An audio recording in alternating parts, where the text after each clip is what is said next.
माता वैष्णो देवी के दर्शन मात्र से ही भक्तों के दुख, कष्ट, पाप सब कट जाते हैं। माता के दरबार में झोली फैलाने वाले भक्त को माता कभी खाली हाथ नहीं जाने देती है। दोस्तों, आपने भी जरूर एक न एक बार माता वैष्णो देवी के मंदिर में अपनी हाजिरी जरूर लगाई होगी, माता रानी के दर्शन किए होंगे। चलिए आज हम आपको अपने इस वीडियो में माता वैष्णो देवी मंदिर से जुड़े कुछ ऐसे रहस्य बताते हैं जिनके बारे में शायद आप लोग नहीं जानते होंगे। तो चलिए शुरू करते हैं। नंबर 1, वैष्णो देवी का जन्म। हिंदू महाकाव्य के अनुसार माँ वैष्णो देवी ने भारत के दक्षिण में रत्नाकर सागर के घर रामेश्वरम तट पर जन्म लिया था। उनके माता पिता लंबे समय से निसंतान थे।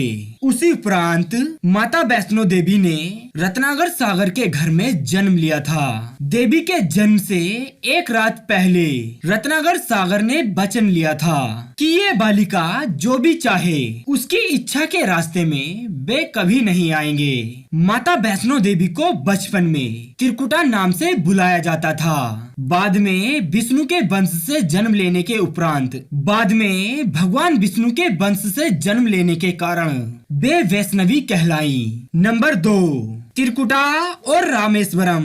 रत्नाकर सागर की पुत्री देवी त्रिकुटा को जब 9 वर्ष की आयु में यह पता लगा कि भगवान विष्णु ने राम के रूप में जन्म लिया है, तब देवी त्रिकुटा ने राम को पति रूप में पाने के लिए घोर तपस्या करनी शुरू कर दी। सीता हरण के बाद जब राम और त्रिकुटा की पहली मुलाकात हुई, तब देवी त्रिकुटा ने राम को पति रूप में पाने की इच्छा प्रकट की। तब भगवान राम ने देवी त्रिकुटा से कहा कि मैंने इस अवतार में एक पतिव्रत होने का वचन लिया है। मेरा विवाह सीता संग हो चुका है, इसलिए मैं आपसे इस जन्म में विवाह नहीं कर सकता। देवी त्रिकुटा ने जब बहुत विनय किया, तब भगवान राम ने उनसे कहा कि लंका से लौटते समय जब मैं आपके पास आऊंगा, तब अगर आपने मुझे पहचान लिया तो मैं आपसे विवाह कर लूंगा। श्री राम अपना वचन निभाने के लिए लंका से लौटकर देवी त्रिकुटा के पास जाते हैं, लेकिन भगवान राम की माया के कारण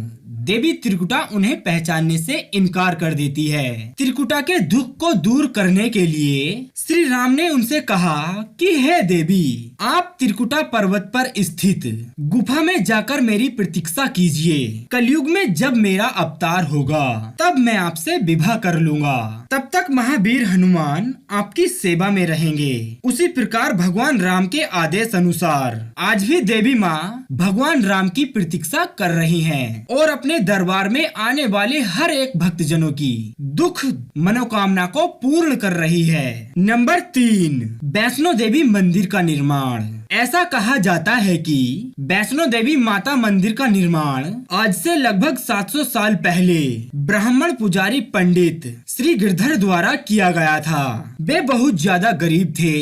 उनके मन में माता वैष्णो देवी के लिए बहुत ज्यादा भक्ति थी। ऐसा कहा जाता है कि उन्हें एक दिन सपने में माता वैष्णो देवी दिखाई दी और उनसे कहा कि उनके लिए भंडारा कराएं। माता वैष्णो देवी के लिए समर्पित इस भंडारे को श्रीधर ने सभी लोगों को भंडारे का न्योता भी दे दिया था। इस भंडारे को कराने के लिए लोगों ने उनकी मदद भी की, लेकिन वो मदद काफी नहीं थी। भंडारे के दिन नजदीक थे और पंडित श्रीधर ये सोच रहे थे कि इतने कम सामान में भंडारा कैसे हो पाएगा। इस चिंता में ब्राह्मण रात भर सो भी नहीं पा रहे थे। ऐसे में बस उन्हें देवी माँ के चमत्कार की उम्मीद थी। भंडारे के दिन बुलाए गए सभी लोग ब्राह्मण की उस छोटी सी कुटिया में बैठ गए और इसके बाद भी कुटिया में काफी जगह बची हुई थी। इसके बाद उस ब्राह्मण ने सोचा कि वो इन सभी लोगों को भोजन कैसे करा पाएगा। उसी वक्त ब्राह्मण देव ने एक लड़की को बाहर से आता देखा। जिसका नाम वैष्णवी था। भंडारे के बाद जब ब्राह्मण ने एक कन्या रूप में आई माता वैष्णो देवी से मिलना चाहा, तब वो अदृश्य हो चुकी थी। जब कुछ दिन बाद ब्राह्मण को देवी वैष्णो देवी का सपना आया, उसमें स्पष्ट हो जाता है कि वे माता वैष्णो देवी ही थी। कन्या के रूप में आई माता वैष्णो देवी ने उस ब्राह्मण को सनसनी गुफा के बारे में बताया। इसके बाद ब्राह्मण श्रीधर माँ वैष्णो देवी की गुफा की तलाश में निकल पड़े और उन्हें ये गुफा मिली। तब उन्होंने ये तय कर लिया कि वे अपना संपूर्ण जीवन माता की सेवा करेंगे और इसी तरह ब्राह्मण श्री हरिधर द्वारा माता वैष्णो देवी मंदिर का निर्माण हुआ।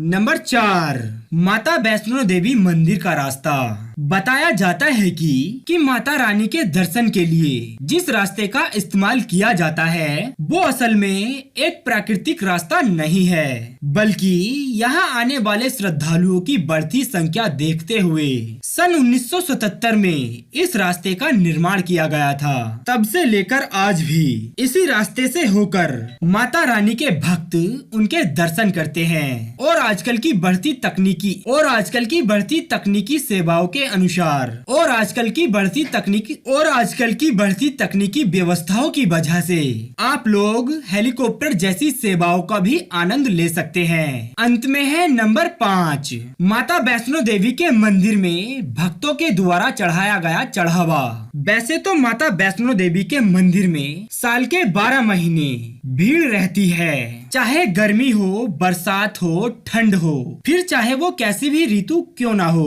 भक्तों की भीड़ माता के दर्शन के लिए मंदिर में हमेशा रहती है, लेकिन नवरात्रि शुरू होते ही मंदिर में भक्तों की भीड़ 10 गुना बढ़ जाती है। माता वैष्णो देवी के दर्शन के लिए मंदिर में भक्तजन देश के कोने कोने से आते हैं और नवरात्रि में माता वैष्णो देवी के मंदिर की रौनक 10 गुना ज्यादा बढ़ जाती है। भक्तों के द्वारा प्रसाद का दान आदि चढ़ाया जाता है। लेकिन हम आज आपको बताते हैं कि आखिर माता वैष्णो देवी के मंदिर में हर वर्ष लगभग भक्तों के द्वारा कितना चढ़ावा आता है। माता वैष्णो देवी का मंदिर विश्व में 5वां सबसे अमीर मंदिर है। भारत का 5वां सबसे अमीर मंदिर है, जहां हर वर्ष लगभग 500 करोड़ की राशि भक्तों के द्वारा दान की जाती है। अब आप लोग अंदाजा लगा सकते हैं कि इस मंदिर का देश में ही नहीं बल्कि पूरे विश्व में क्या महत्व होगा। उम्मीद करते हैं कि आपको माता वैष्णो देवी के मंदिर से जुड़े यह रहस्य काफी पसंद आए होंगे।